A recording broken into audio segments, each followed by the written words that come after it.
ऊपर आवत है सीधा। एक चीज करे परे का ललका मरचा के जूरम टांग देना को नजर लगा दे। कहे का कहे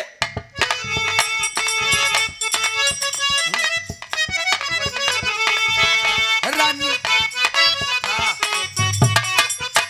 सुनिए रानी गईलू मोटाई कमर भाई कमरा रानी गईलू मोटाई।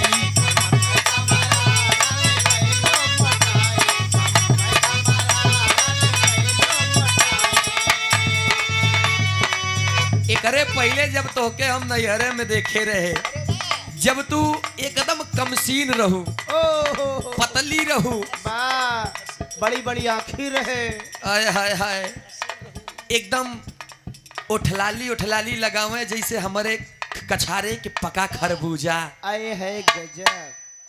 अरे आमे के फाकी जैसे आँखी, पतली कमर, कोमल हाथ, सुराही जैसा गर्दन। यादरी आप सम्मानित श्री नमो का बताएं।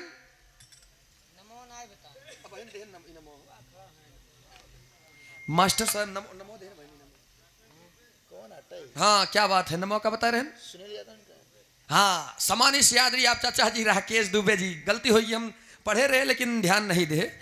आपके तरफ से 101 रुपया का पुनः फिर पुरस्कार, चरणों में पहले की आशीर्वाद की आकांक्षा में प्रतीक्षा बा कहे का रानी गईलू मोटाई कमर भई कमरा रानी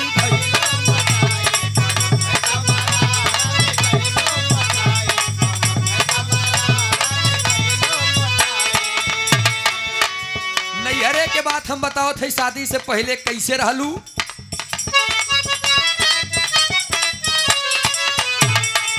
नैहर में रहलू तू पास के कैनिया,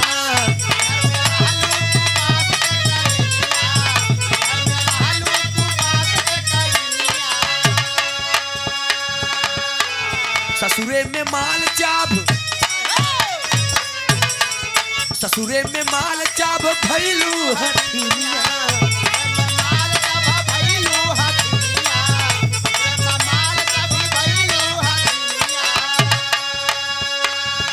खालू 3 थरिया भात, खालू 3 थरिया भात न दर्रायंगरा, खालू 3 थरिया भात न दर्रायंगरा।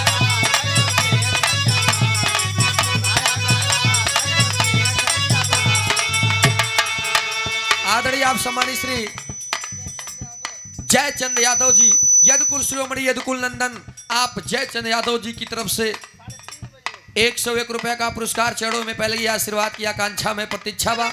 आशीर्वाद दे हम बच्चे कला में कामयाब रहे। अब करे बात जल्दी पता नहीं मुलाकात होई कि ना होई। 5 तारीख से देखा बहन हम बतियाने हैं, हमके इनका करबा मजा आई। अब एक बात जान लो लक्ष्मी जानत या, जब आदमी दिल में बसत तो इंसान सोचत कि हमारा आदमी 2 पैसा कमाए चाहे जे आवे, लेकिन एक बात रहे कि कर्जा जात तोरे ऊपर एक चुकाऊ को हो। बिहार हम कहाँ से बोलत है यो